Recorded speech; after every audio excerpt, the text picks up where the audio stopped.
All right. Hi. I am amazed to see you all guys all here early in the morning. Really appreciate it. Let's dive in. Slide. Okay, bad start. There we go. All right. Hi. When I was about 6 years old, my parents took me to a haunted house. And I remember this one room where there were these, the music was pounding and the strobe lights were flashing. There were these brides of Dracula drenched in blood, and all that separated me from them was this little knee-high fence, and I was pressed against the wall. And that knee-high fence kept me safe until suddenly one of these brides of Dracula stepped over the fence and reached right at me. And I screamed with a terror that only a 6-year-old can muster. And my parents, they quickly grabbed me and got me out of there and questioned all of their parenting choices. But that moment, for me, I still remember it clearly, it stuck with me. And I have a feeling that, oh, catchphrase right there. I've always been interested in stories that cross the invisible barrier into the real world or pulled me into their world. And I think that was the moment that it started. That moment of those brides reaching across the gate for me made me feel like I was entering into their world and they were coming at me. And I think that was the moment, maybe, I decided to become a video game writer. And maybe that was the moment that I really fell in love with the possibilities of immersive theater. My name is Joshua Rubin, and today I'm going to talk about video games and immersive theater and the really interesting ways that they cross over and share the same techniques, and how we can use those as we think about the future of storytelling in XR. So let me tell you a little bit about me to start. I'm primarily known as a video game writer, narrative director. I was lead on Assassin's Creed 2, I worked on The Walking Dead, Game of Thrones, at Telltale, Destiny, Outriders, a lot of other things you've probably heard of. And I've also been doing a lot of XR, obviously. That's why I'm here. One of my favorites was Groundhog Day, like Father, Like Son, which was actually a sequel to the Bill Murray movie done in VR, which is kind of crazy, but it's kind of amazing. You should check it out if you haven't. I had an original piece called The Argos File that opened at the Venice Film Festival. And these days I do things like Asset 15, which is an original AR thriller on the Apple Vision Pro for Doug Liman's 30 Ninjas. I'm helping another Axiom guys at Gorilla Tag, who are doing Gorilla Tag, make their new game. So I love playing in VR, and I also love playing in immersive experiences. I've done stuff like the Department of Wonder, which was this much-loved immersive experience near Houston, Texas. I have one up right now in New York City, literally underneath Rockefeller Center, called Bloom. Both of them are experiences that use interactive tech and screens, along with full sets and live actors and video game design and immersive story, in order to bring you into a real feeling world. The one thing that kind of connects all of these kinds of expressions of my work is this idea that I love making worlds that you can enter into and play in together with your friends. And I love making worlds that, hopefully you come to care about. I want to start with a quote.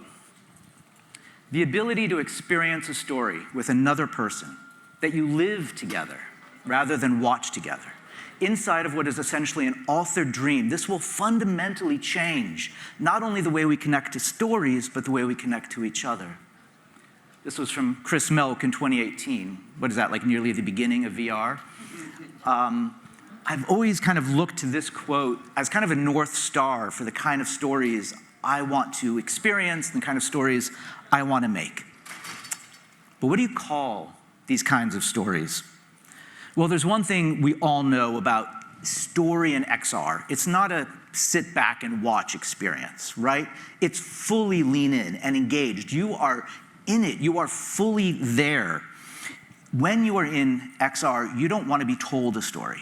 You want to be the hero. You want an embodied, responsive world that is going to let you go on an adventure. So the term I always like for this is story living. And I don't mean the real estate venture from Disney. Fuck those guys. What I like is this. Can you imagine, all right, here's what I imagine. Maybe 10, 15 years in the future, when AI, has taken over and can do anything we want, Maybe I tell some future Netflix what kind of world I want tonight. Maybe it's a cyberpunk action adventure starring Jennifer Lawrence and Humphrey Bogart, because why not? And I put on my goggles and I go into this vast city with every street being generated just as fast as I turn the corner.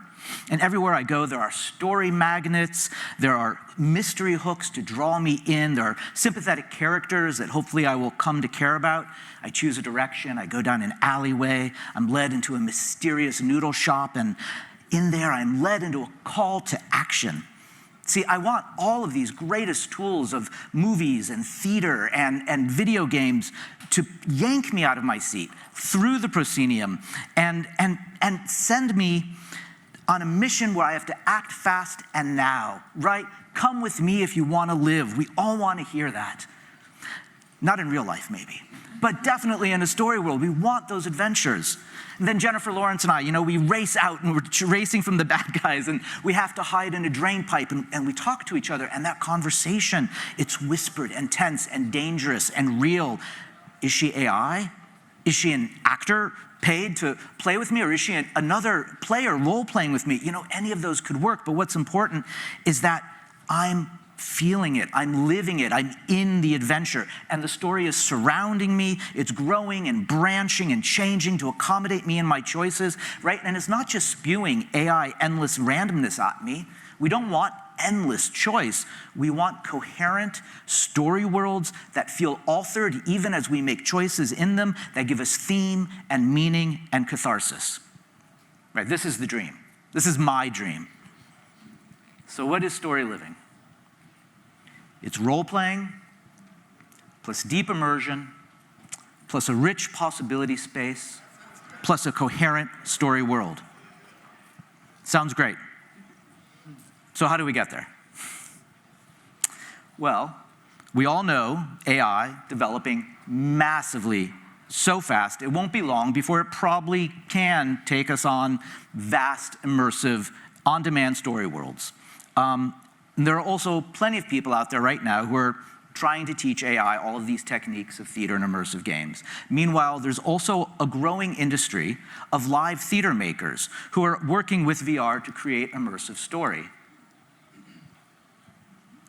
Groups like Metamovie and the Ferryman Collective and Tender Claws. And this is really exciting, to be with real people in a VR experience.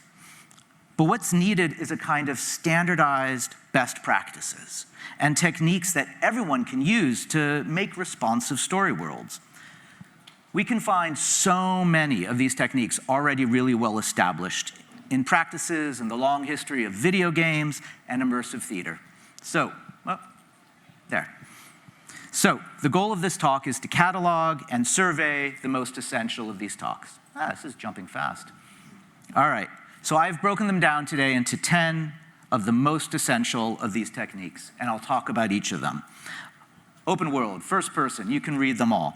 Some of it may be familiar, some of it is history lesson. What's really interesting to me is how these ideas are overlapping between immersive theater and video games, and how much they play with the same ideas in different ways.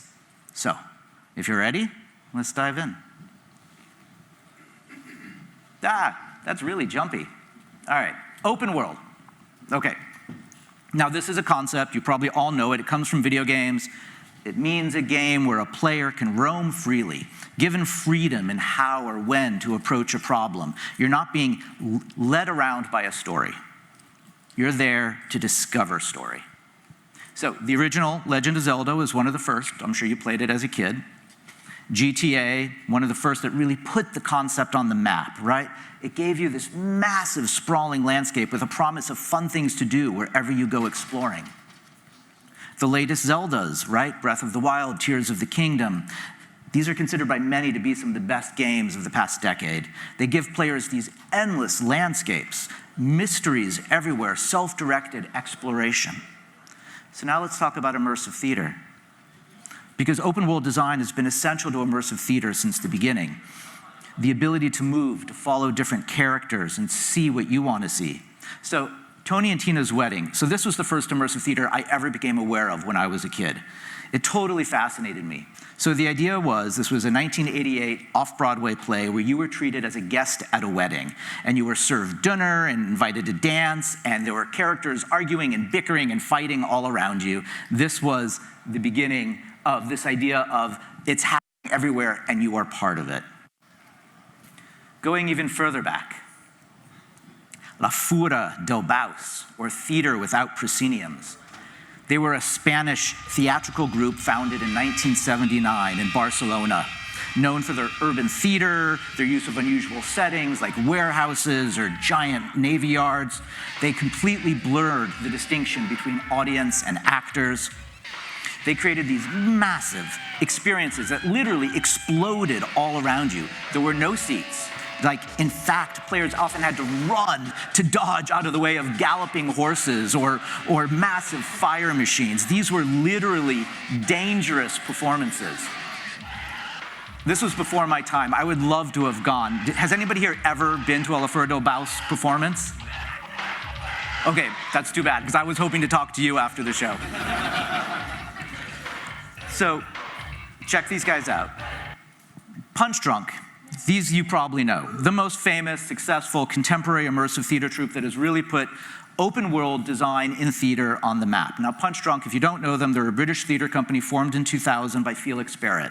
The company developed this form of immersive theater that is designed so that no audience member has the same experience. The audience is free to choose where they go and what they do. They can follow characters, they can explore sets.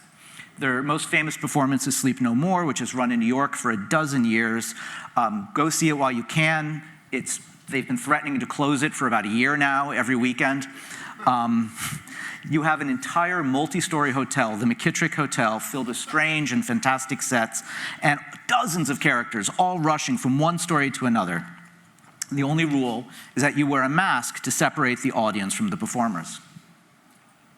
Amusement Parts. Like, these are masters of open world design. You can wander anywhere you want, but you're not lost, because you're always oriented by these big beanies that fill your line of eyesight. The Matterhorn, or the Fairy Castle, or the Space Mountain. These allow you to know where you are, where you're going, and they draw your curiosity. They separate each of the story worlds, and you can now ride the rides in any order you want, if you can get on. Story worlds, by definition, cannot be linear. That's just a story. But you also don't really have to let players go anywhere and do anything. You just need to give them the feeling that they can. Because the offer of an open world is not endless possibility, it's autonomy. It's self-actualization, right at the top of Maslow's hierarchy of needs. It's our desire to feel like we are writing our own story. That, as we say in video games, we have agency. We don't want to be led around on the leash of a linear narrative. We don't want close-ups always to tell us who to look at when.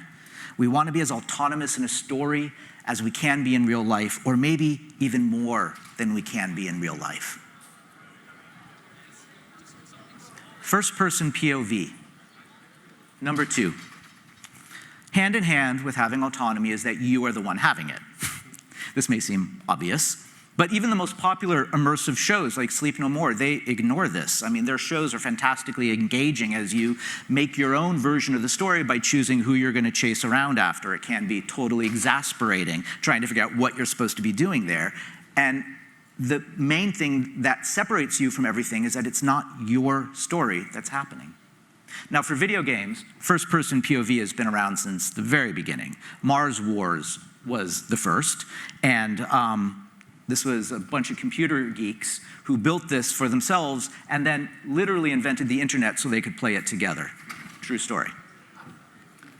Doom, from id Software, popularized first person, making it a category. They removed completely the avatar and put you directly into the game. Half-Life from Valve was the first to really bring first-person POV, together with a really compelling story and story world that you wanted to explore. Now, Punchdrunk, you could argue that the way first-person stories are best manifested in immersive theater is through something that they've really popularized called one-on-ones, right? In Punchdrunk, In Sleep No More, you are following characters around all the time, but then sometimes you get grabbed by a character and pulled into a unique experience. Maybe it's a whispered confession, or a tarot card reading, or a dance. But these moments are for you and you alone. Felix Barrett, the founder of Punchdrunk, he talks about the very first one-on-one he ever did in college.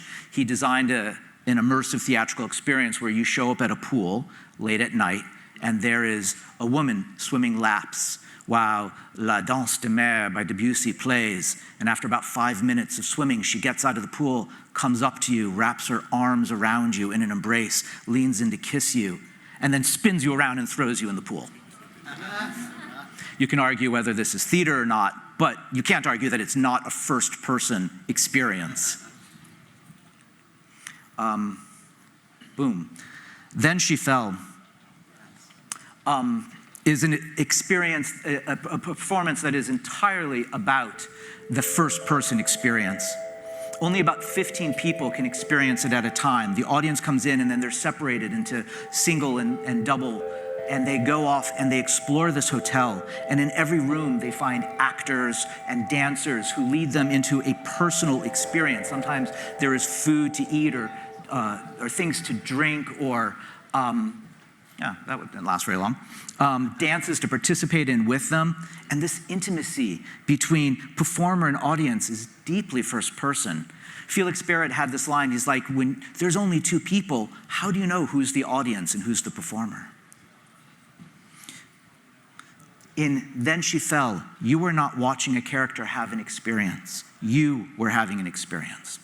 So of course, this idea is not new. We can go back to the Living Theater, the performance group from the 1970s, led by the theater director, Jerzy Grotowski. I first learned about this from My Dinner with Andre, which maybe you saw when you were young.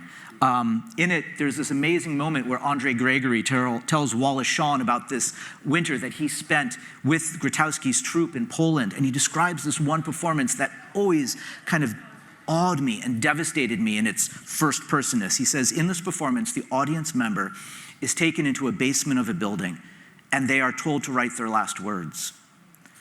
Then they are stripped naked, blindfolded, and led running through the woods until they reach a grave. And they are lowered into the grave, and they are buried alive. And then at dawn, they are dug up, and they are ran back through the woods again until they reach a bonfire where there is a feast and dancing and wine, and everybody drinks and laughs until the sun rises. And this is the performance. It's a true, terrifying experience, a true celebration of being alive. Odyssey Works. This is a modern performance troupe who really take this idea of first-person experience very deep. They believe in epic and deeply personal one-on-ones. They design each performance around a single audience member. So their entire philosophy is that instead of making a performance for a large audience and hoping that some people will be able to take some catharsis home from that, they will choose one person and get to know them deeply through interviews and written essays and interviews with their friends and family, and then create a performance designed specifically for them. And it doesn't matter how many people see it, it's the act of creation that's important, the act of connection. So I was actually lucky enough to get selected for one of these rare Odysseys. And it lasted for 2 days. And it took place in the real world. There was a dozen performers. I had to travel hundreds of miles. I slept outside at night in the rain. I was given missions in small towns to find these relics, and then took them to a dance in a waterfall with 50 strangers all dancing around me. I mean, this barely scratches the surface. I could go on, but it wouldn't be as meaningful to you. I mean, it would be like describing a dream, because it was a story designed for one, and I was given exactly the catharsis I needed. Story living is first person, and it can be deeply personal and intimate.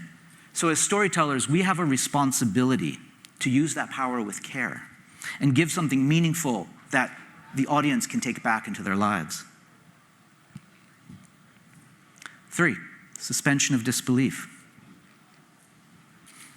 In VR, we already have a big leg up because we have presence and immersion. And it's very, very natural once you're in the goggles that you forget where you are. You are fully in the world.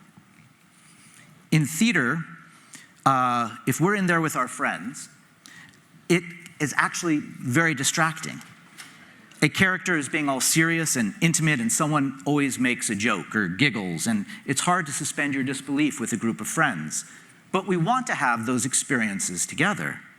So I think about multiplayer in shooters, right?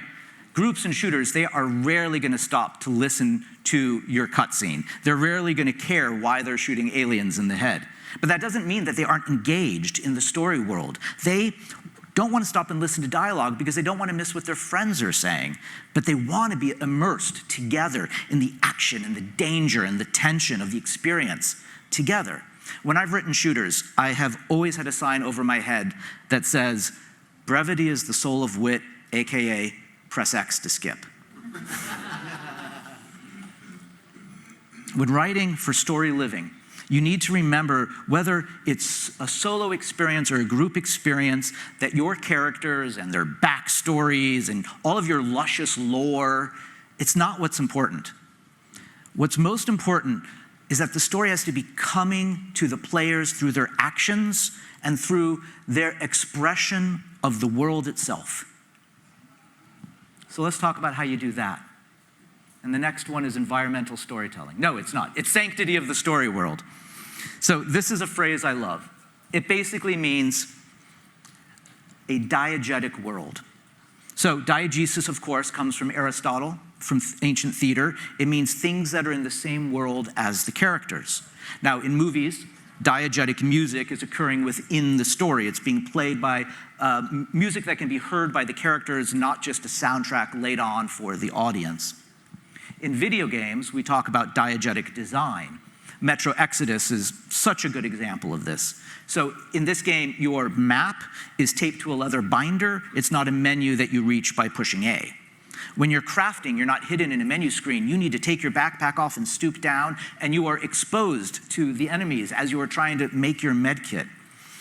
Your quest marker is a compass in the corner strapped to your wrist. It's not hanging in the corner of your screen or your HUD, your heads-up display. I mean, one thing we've all learned making VR is it's very hard to put something in the corner when there's no corners.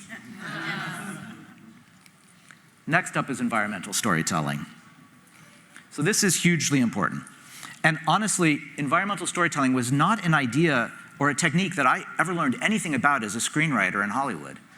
When my career took a weird left turn into video games, I had to ask people, well, what game should I play so I can learn how to write video games? And everyone said one game, Portal. I don't know how many of you have played this. It is just an amazingly beautiful, simple game that does great world building and the most delightful logic puzzles to lead you through the world. But early in the game, I was playing and I saw what looked like a mistake. There was a crack in the wall. And as I got a little closer, I realized that if I could edge my body just right, I could actually move through it. And inside, I found a hidden room. And I was like, I thought I'd found something that the designers didn't even know was there. Of course, they had put it there. And they had put it there for me to find, and it was there to lead me on to this larger plot. But they had left it for me to discover. I had discovered it, and that experience of the world being led by my own curiosity made it so much more intimate and rich. Many video games, Last of Us is famous for it recently, tell you the story of what happened through journals and letters and audio drops that you can find in the game. I did a ton of these in Destiny, all of the dead ghost, the lore that you could find about the world. I had so much fun hiding them all over this place. In immersive theater, this is used as well, and there's a wonderful experience up now in Los Angeles called The Nest, which you should check out if you haven't. In this world, the idea is that it mixes together set design, escape room a little bit, and this idea of piecing together a story through journals. So you are given the key to a locker which has all of the left behind stuff of a woman who has passed away. And among the things that she has left behind are these audio tapes that she has recorded of herself since she was like 12 years old. And as you go through, you have a tape recorder and a flashlight, and you uncover her story, and every bit of story reveals new puzzles that open up new rooms of the locker. It's really incredible, and it's your own exploration through the story that leads you. Meow Wolf is famous for kind of group exploration. They famously started with a Victorian house built inside a bowling alley. And inside, as you looked around, there were no actors, but you uncovered the story of a family that mysteriously disappeared. And eventually, of course, you find a doorway through the refrigerator into another dimension. But it's all about exploration. So let's move on to Sandbox. So now that we've built the world, what do we do in it? Well, in video games, as we design a system, we ask, what are the verbs the player will use? How exactly will players interact with the world? Well, the primary verbs usually have to do with navigation, right? Run, jump, climb, and then puzzle solving, open, investigate, ask. And of course, shoot. There's way too much shoot, but shoot is always there. In Sandbox games, you have only the verbs. There is no story beyond the actions that you take in the world. Well, in narrative construction, we call this the possibility space when we take this kind of idea into story. There's no linear narrative, but there is instead many possibilities for player to engage with story and meet the story at their level. We don't talk about verbs, we talk about magnets and hooks and beanies, different entry points into the story world that players can be drawn by.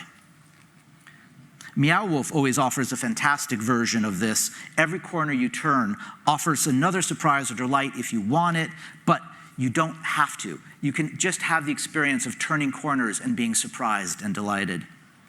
Now, just because Meow Wolf or Minecraft have no linear narrative, it doesn't mean there is no story. What's important is the story that the participants are in the process of telling themselves.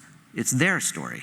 It's the story that you and your friends tell after the game. And it's just as important or even more important than whatever story you're trying to tell. Destiny is interesting as an example. So it was famously designed as a game that provokes emergent gameplay. But it didn't start this way. So I was there at the beginning when it was a linear narrative, only to have the creative director throw the entire thing away about 6 months before ship and decide that we were going to make an open world game. So when it came out, the very, very minimal amount of story was deeply panned, understandably. But it didn't matter because the emergent gameplay was so much fun. And here's the interesting thing. All of that world building that we had spent years on was still there. It was in the game. It was in the world. And it drove players crazy trying to find the story that had disappeared. And so they went in search of it. And the clues became story magnets. The world became a possibility space for story. And as the players found each other and put the story together online, that search for the story became the story of Destiny. And that was the greatest lesson for me, that people want to discover the story for themselves. Branching story. There are many lessons to be learned from video games on how we actually give players agency. We've been doing this since Choose Your Own Adventure games. One of the best was Telltale, where I got to work on Game of Thrones and Walking Dead and Minecraft Story Mode. And those games, their primary mechanic is dialogue choices. Now, in the imaginary story worlds of the future, we probably won't be limited by dialogue choices. But as we go on our adventures, we still need to be given well-structured choices to make the story meaningful. So today I'll just share with you 3 of the most important lessons on choice design that I learned from inside Telltale. One is balanced choices. Choices that split players evenly. Cornflakes versus Cheerios, not a very good choice. Ideally, you want to give the players a goal, and then choices that represent various strategies on how to deal with that goal. So, for example, you've been pulled over for speeding. Will you be apologetic, aggressive, play dumb? As you choose, the choices in the story become the gameplay. You want to avoid gutter choices. Gutter choices are an overly obvious, overly convenient choice. For example, yes, no, and I don't know. Well, most players are going to pick I don't know because there's no risk, there's no requirement of commitment. A way to avoid this is a formula that I developed, which is simply yes, no, or purple. It's 2 diametrically opposed ideas and then a wild card, a totally different way of approaching a problem. No right answers. Players should never be punished for making the wrong choice or rewarded for making the right choice. That doesn't mean that there are no consequences to your actions, but the trick is you need to make sure that whatever choices the player makes, the story's theme emerges to match those choices. And that becomes what the game you were playing was about. So, of course, the ideal dialogue system would give us endless branches and consequences, but we're always limited by reality and budget. So, how do we have meaningful, responsive characters? So until we get AI chatbots who are indistinguishable from real people, the only way to have truly responsive characters in VR is to have real people. I mentioned at the beginning a few companies who have live actors online, but you're still home alone with your goggles. A number of companies are working with location-based entertainment, and they've experimented with live actors who are sharing the physical space with you. This is always really exciting to me. A famous one is Draw Me Close by Canadian playwright Jordan Tannehill, which premiered at the Venice Film Festival in 2017. In this one, you enter into the memories of the writer's mother, who is dying of cancer. And the scene is rendered using three-dimensional black and white line drawings, but the mother's played by a live actress. So she sits to play with you on the floor, wakes you up out of bed, and then in one shocking, intimate moment, she wraps her arms around you and hugs you in real life. And that connection between the cartoon mom and the real feeling is deeply moving to many people. Actors in live VR performances are not given scripts, but improvisation Bibles, and their job is to encourage you to role play, to improv out loud, to take agency and advance the story. Which brings me to the idea of player characters. In video games, you play a character. Maybe you get to pick them and design their look, or maybe you're taking on an avatar with a defined personality, but having that avatar allows you to role play as someone else. Many of you have surely heard of LARPing, live action role play. This is, there's the kind of LARPing that my 10-year-old gets to do, where he goes out in the wood with foam swords and fights monsters in the woods. He invests himself deeply in the characters. It's live action Dungeons and Dragons. Scandinavian LARPing is famously more serious. Groups will get together to play a week-long horror ball in a real castle as vampires, or they'll act out a government's response to a nuclear crisis, with each player taking on a role in the administration. And these guys go deep and research these characters for weeks. But one of the most important ideas from especially Scandinavian LARPing is this idea of alibi.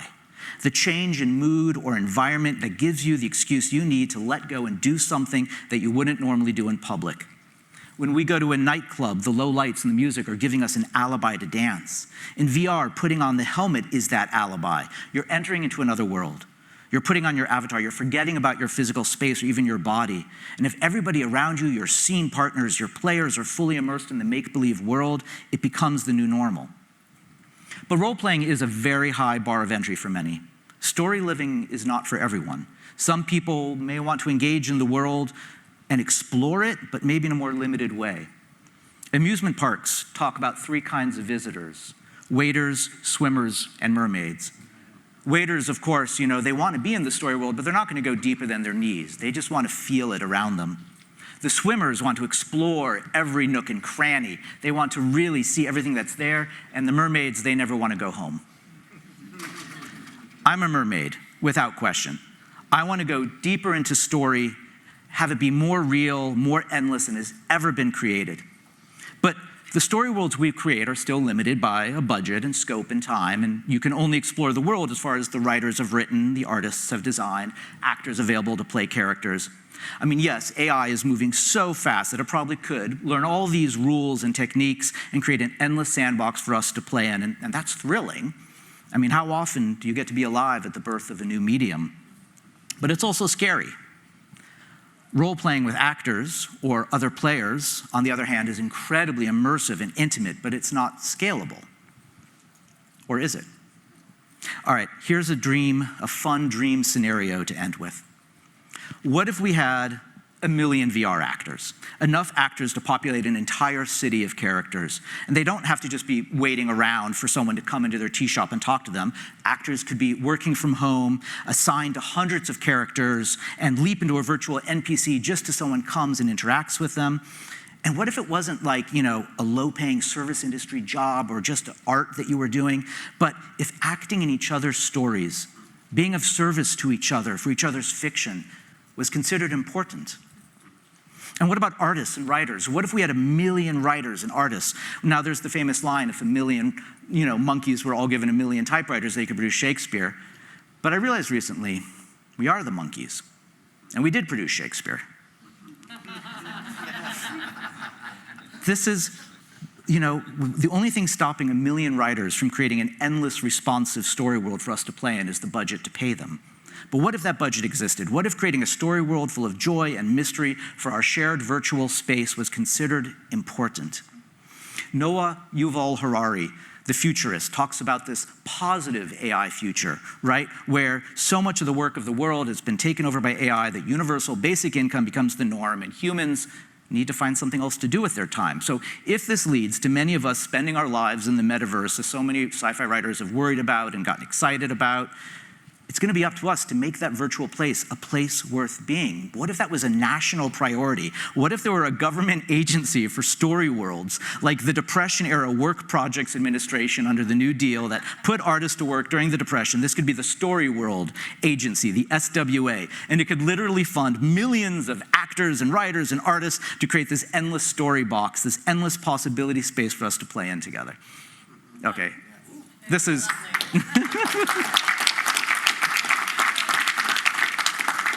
So maybe that will happen, maybe not. More likely, we'll all be plugged into the matrix with AI feeding us, an endless drivel of, paid content. But I want to remind all of you that the reason we got into this, the reason we love XR, the reason we play multiplayer games and go to immersive theater with live actors, the reason that we come to conferences like this is because we love connecting to each other. We are social animals, and that connection, that memory that we are important to each other, that you are meaningful to me and I'm meaningful to you, this is why we do what we do, and this connection with each other is what will give our lives and our story worlds meaning. Thank you.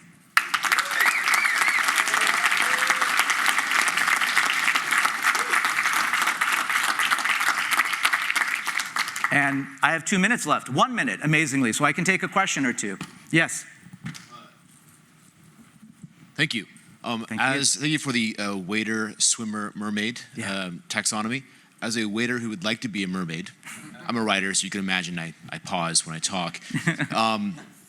Are there tools you see on the horizon, or even like paradigms where there's a director helping you with your scene as the actor, where you can become a better performer to overcome that performance anxiety that can let you fully immerse yourself in a way that you feel confident and powerful as opposed to simply a timid imposter? Yeah. I don't know if there are specific techniques. I just went to a talk by Ferryman Collective where they were talking about the warmth that you can bring into a situation to make the player feel comfortable.